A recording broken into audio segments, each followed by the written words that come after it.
So, hi everybody. I'm Elvis Sandu, and I will talk about how to make the most of fabrics from a social and local perspective of manufacturing ecosystems. Unfortunately, I don't have as many practical information and maybe things to give forward. I do have some insights that were gathered along our 11 years of experience working in upcycling and working with waste. Sorry. Yeah, this is good. Thank you. So first, 3 words about me. I'm self-named dreamer. I'm a DJ and I'm also a cyclist. And together with my colleague Anka, we lead MyBine, which is a grassroots NGO that is 16 years old and which focuses on capacity building for sustainable development. And at Redu, I create in a social enterprise, which is actually a manufacturing workshop of clothes and accessories, where we try to do slow fashion and we work with waste. Yeah, I decided to first go a little bit into the data, let's say, to the numbers that led us to what we recently heard coming from the EU and the law about EPR, Extended Product Responsibility, where they are trying to tackle waste that's coming from the post-consumer and also from the post-industrial. So we're looking at that was 2020 data, around 7 million tons of waste. Now I think it's even more. And quite a big part of it comes from factories, which is post-industrial waste, from pre-consumer, let's say. And if we dive a little bit more into the numbers that we analyzed along the years, so we, through Redu, managed to collect around 6 tons of waste in a span of 10 years, whilst a factory, a medium garment factory, generated around 500 tons. So well, of course, we are a very small team, and especially we were even a little bit bigger when we collected as much. But yeah, it's a big number to say so. So who's doing the dirty job of this collecting, sorting, washing, upcycling, repairing, reselling, and so on? Which is like the left part after the use, which Letitia talked earlier in her life cycle map. So who's doing that? Of course, the social enterprises, the NGOs and the cooperatives, which are span all over Europe, and of course not only Europe, but this is a map that we've started to develop as part of the HERER project. Of course, it's ongoing. It's not done. I mean, there are still companies or small social enterprises and NGOs that need to be added, but the importance is that they tackle what I mentioned earlier of collecting, sorting, and that's a lot of business going on behind it. And they need to be, through this map, we're trying to encourage brands and other factories to get in contact with this kind of companies, social enterprises or NGOs, in order to, I don't know, make the business easier or to have a bit more impact. And what we're facing as social enterprises or as NGOs that are tackling this kind of issues. It's a very competitive market that we all know that this in Europe at least it's really competitive. We work with very diverse teams. Not as much in Romania, for example, but I know for sure that in the Western Europe you have a lot of ethnicities, and it's a quite very diverse kind of team that you need to work with, and that's, I think, a very big challenge when it comes to culture and everything. Because of the dimension of the company or the size of the company, you cannot address big volumes. So you always have to work with small volumes, which also generate a low income and low profit. You have most of the times, and we also, like a big part of Redu was unskilled before the project started and the company formed.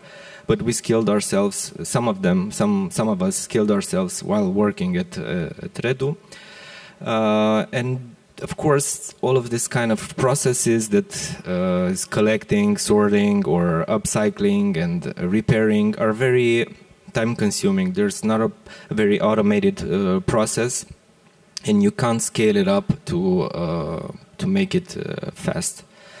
And last but not least, and I don't think it's to all of the countries in Europe, but to Romania at least, we don't have any state aid for what we do in this kind of work. Though we are certified as a social enterprise, but we don't have any benefits or anything. Actually, we have even more reports to do in order to get this kind of certification. And while talking about Redu and its problems, we identified that it's not only us that has a problem or that needs to be solved. So it's also our collaborators, the factories that we collect the fabrics from, the waste. They also have to deal with this large amounts of fabrics that they generate, that they don't want to generate, but it's just how it goes. And especially now it's a bigger issue as the new laws are being adopted, that they need to handle their waste. And our experience into crafting from the waste into new, or engaging the community on do-it-yourself and on empowering the community as well. And the steps that we did on raising awareness on the fashion's costs and the part of the innovating has led us to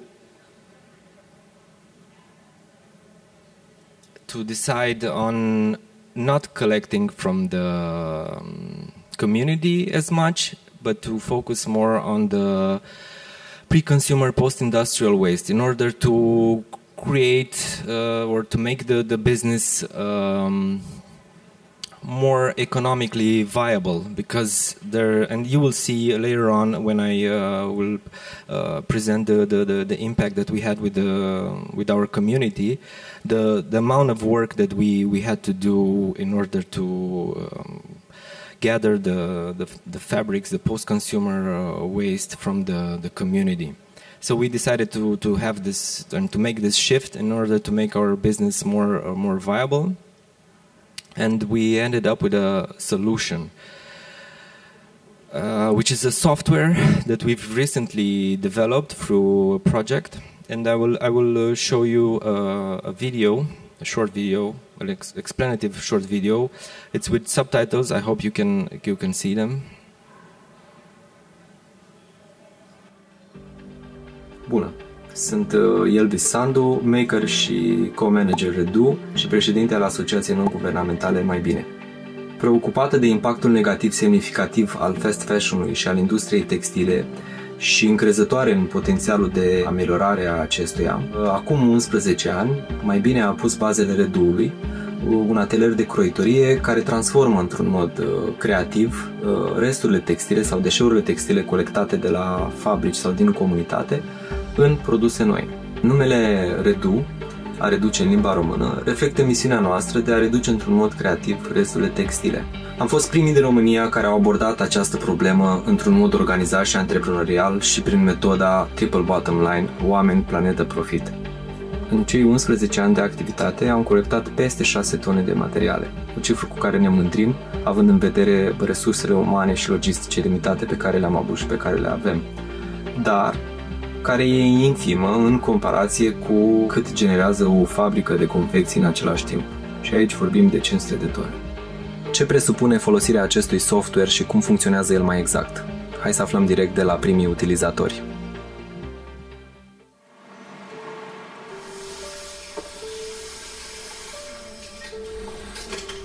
Bună ziua!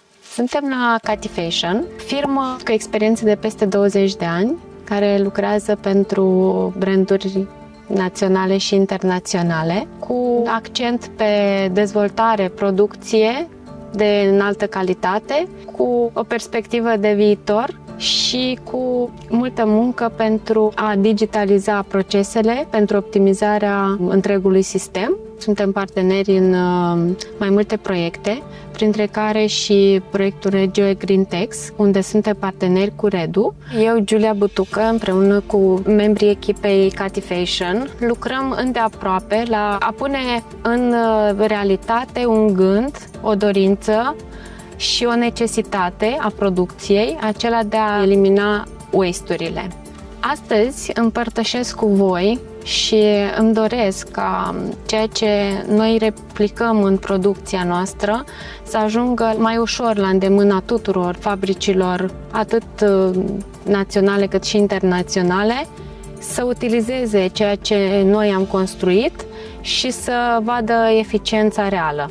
Practic, în momentul în care noi avem deja încadrările făcute, ei vin cu produsele lor, cu șabloanele lor, le putem integra cu acest soft foarte ușor în încadrările noastre, obținem o altă încadrare unde separăm produsul care este deja în încadrare de produsul lor și pur și simplu îl facem pachetel și îl dăm către Redu pentru a crea un produs care de fapt trebuia să fie un waste, dar acum este un produs care poate să aducă valoare. Urmează către croit acest produs. Am aici documentația primită de la colegele mele din tehnic. Vom alege o încadrare, bineînțeles în comun acord cu Redu, în care să integrăm șabloanele lor pentru a crea alt produs. Pentru acest order avem mai multe tipuri de țesături.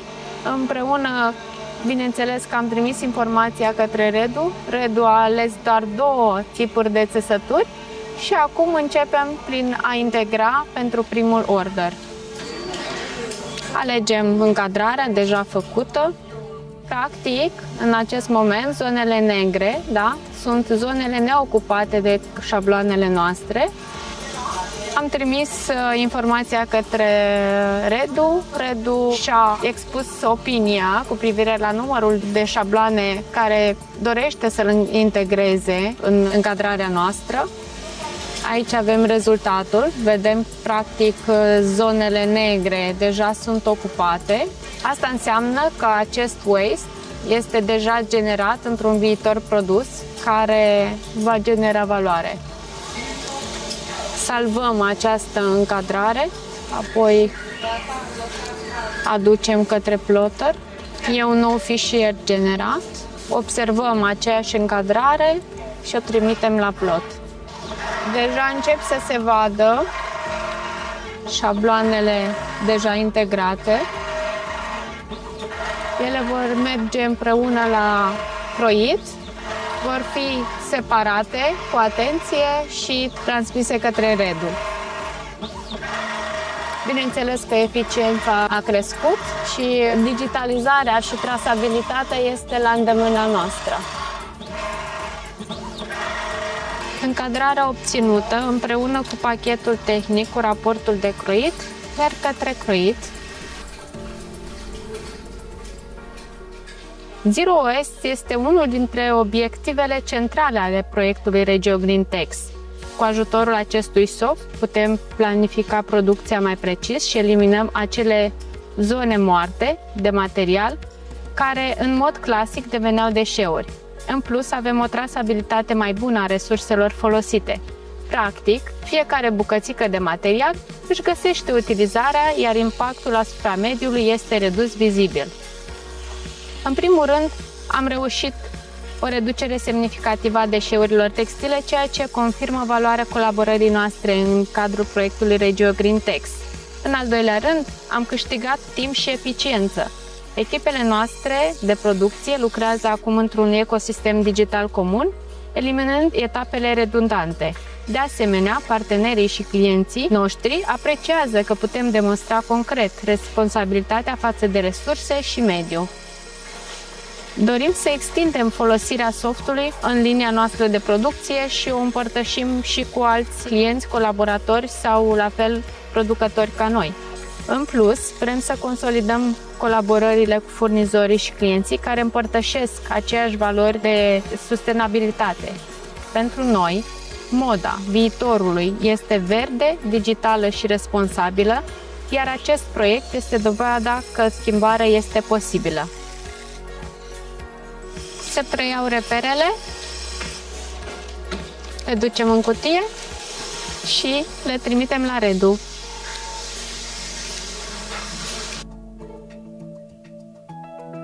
Experiența dobândită și dorința de a avea un impact mai mare ne-a condus la găsirea unei soluții inovatoare care să ne simplifice procesul de lucru, astfel că, prin intermediul proiectului Regio GreenTex, cofinanțat de Uniunea Europeană, am reușit să transformăm ideea într-un software. Sub numele Restului Redu, acest program își propune să reducă cu aproximativ 50% resturile rămase după cruirea materialelor dintr-o fabrică de confecții.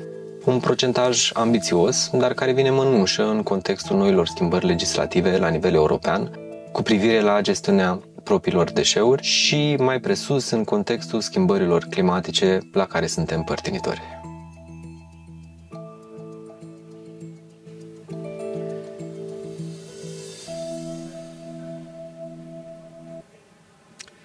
So, in case it wasn't clear, the film is in Kati Fashion Factory. Our workshop is a lot, I think 1/10 of the space that the factory is in.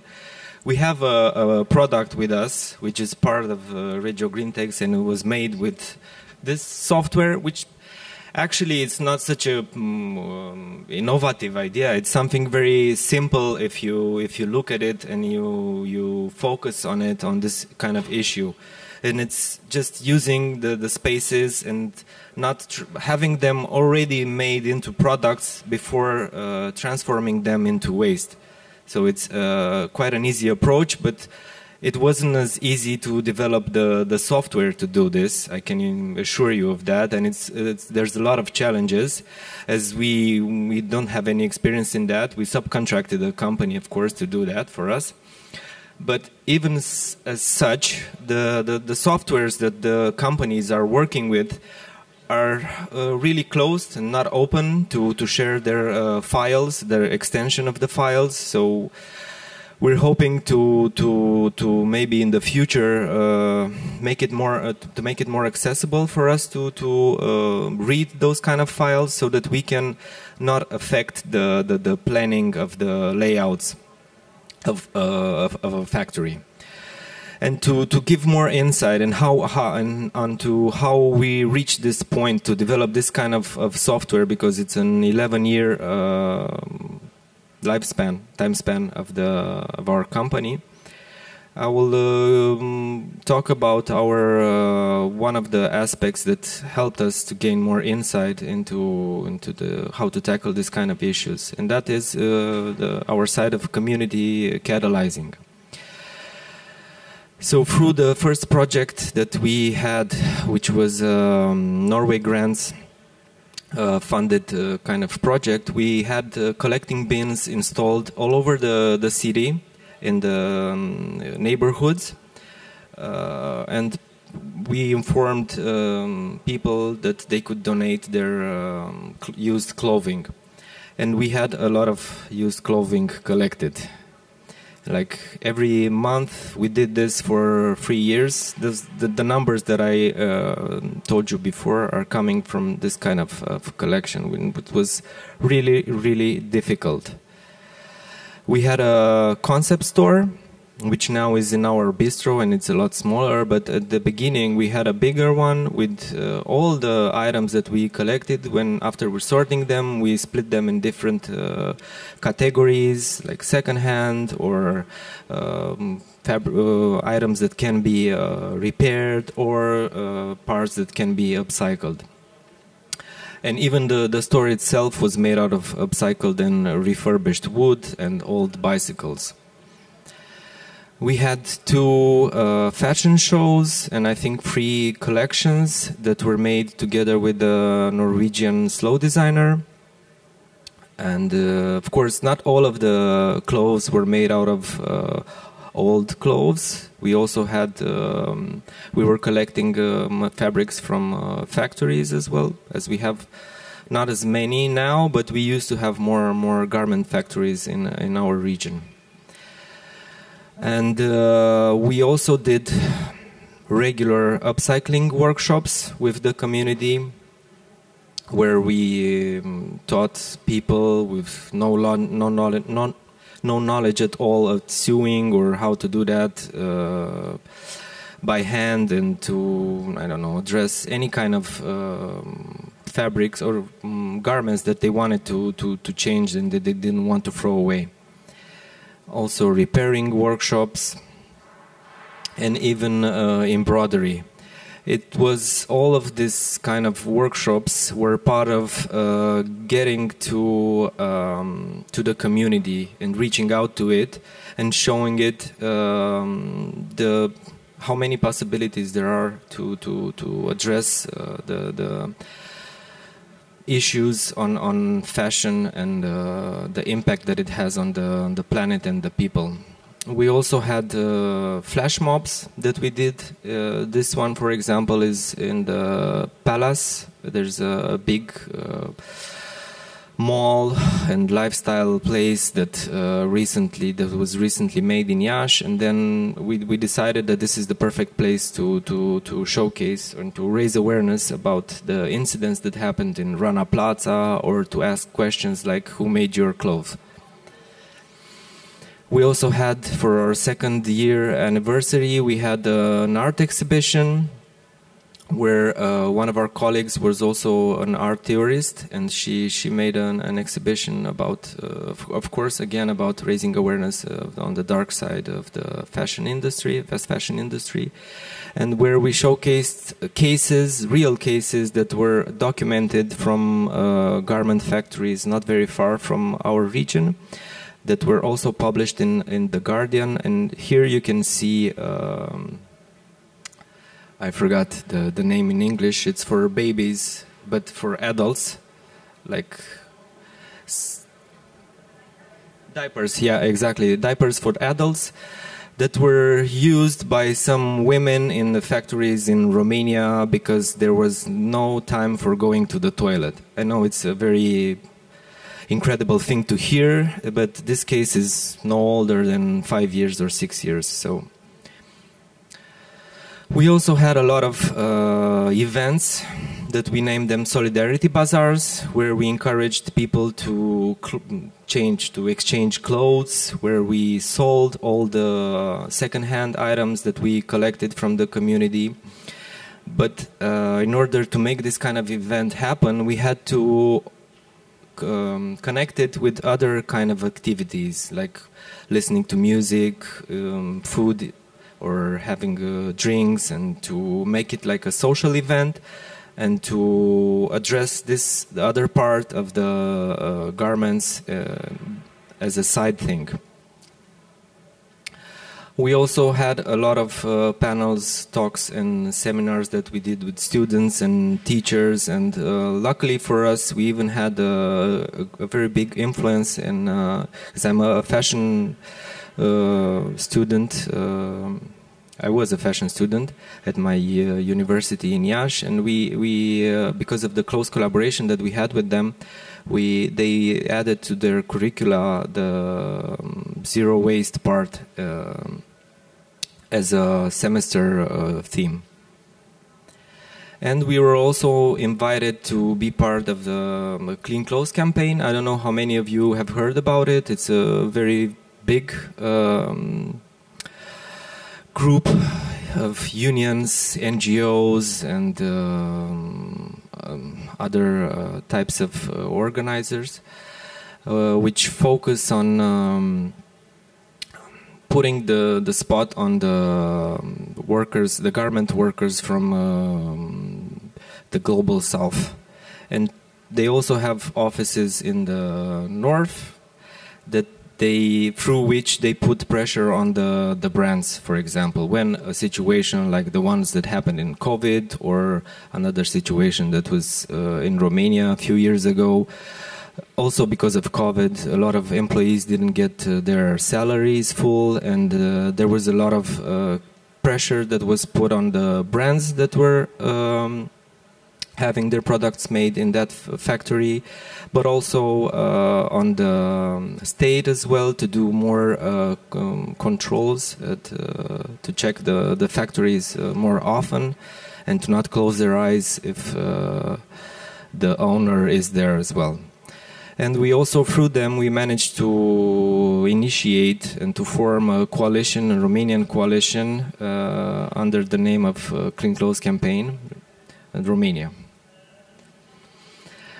And through them, of course, we had a big gathering of signatures for, maybe you've heard a bit about European decent wage or living wage. We also campaigned for it at the Palace, and we tried to raise awareness on these aspects. And we're also big supporters of Fashion Revolutions campaign, even though we're not necessarily connected with them.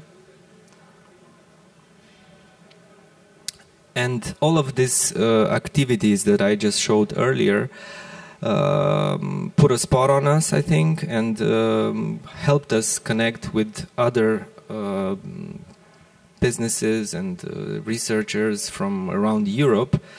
And because this is how natural things evolve, I think, we were invited to be part of some research and innovation projects, which were very helpful for us, and it gave us the credit that we never had in our country, for example, a European recognition for all of our activities.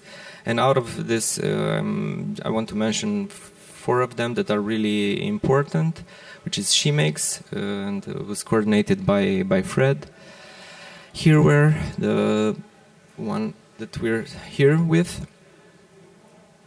Trick also, which is we tried to empower circular economy through blockchain data traceability, but it seems that it's not as easy as it seems.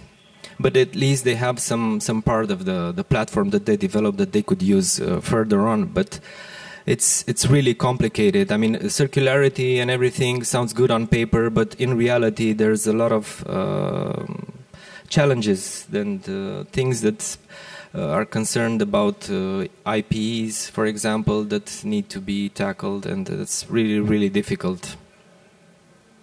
And the last project, which we are part of, and through which we developed this software, and we're also trying, because we earlier we talked about local, we're trying to develop also a very platform that not necessarily focuses on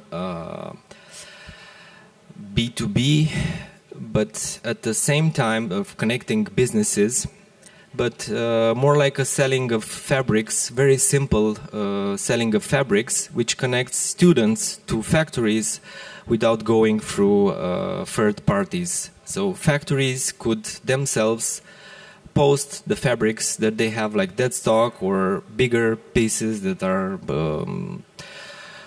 broken or anything, and they can post them on this website with for a very small fee for transaction, and students or other businesses, small businesses, can acquire their fabrics.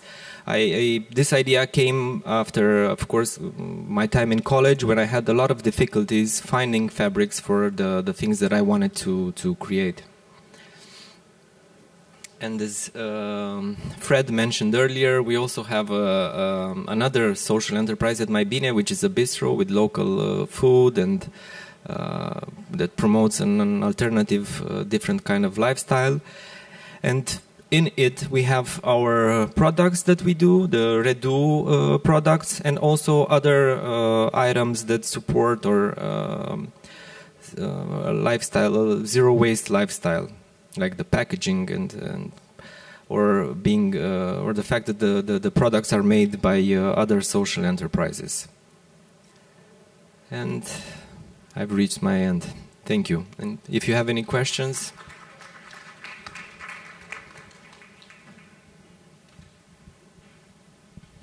Thank you so much, Elvis. I am a big fan of your journey because, as you mentioned before, we usually look a bit like this on social enterprises because we believe that, they are useless in the society. But A, they are very useful because they do some kind of dirty jobs. B, they are intelligent and innovative. They can develop softwares. They can develop.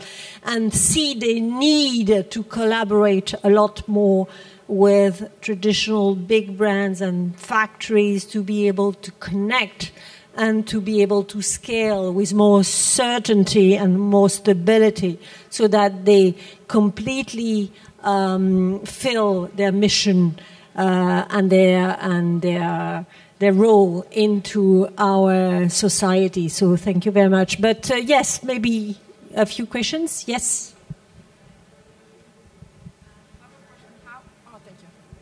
How you can deal with a big brand to make sure you can keep the fabric from them? Because I know I was working as a product manager, and when I talk about like how many fabric we waste and maybe we can keep, but I try to talk with some designer to tell them maybe we can use like the fabric to do something else, but they prefer to waste and push on the trash better than to give and give them like a new life for the fabric.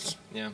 So these ideas that I recently told you about are in my mind for the last 7 years, and there was no the laws were not favoring us at all. And every time I tried to put my ideas into a business case, there was always these laws. If the factories are not forced, or the brands are not forced to do something with their waste, they will always choose the easiest way, like throw them away, which doesn't cost anything for them. Yeah.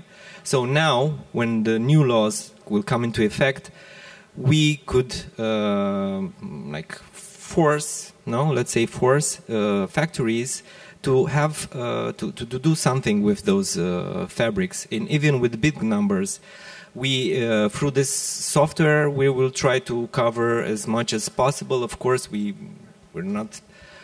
It's pretty impossible to handle all waste. Now there are times when the fabrics, the pieces of fabrics that are left are too small, maybe, or they could go into recycling, of course, but. Through this software, I think we can manage, and by also keeping a close collaboration with the factory and knowing in advance what kind of fabrics they will use or stuff like that. But in time, and I think we have 3 different scenarios, 3 business cases for this kind of software. One of it is by just the factory handing to us our patterns or the products that we want to make. Another one would be to collaborate with the brand or the factory and develop maybe products specifically or catered for the fabrics or the products that they have.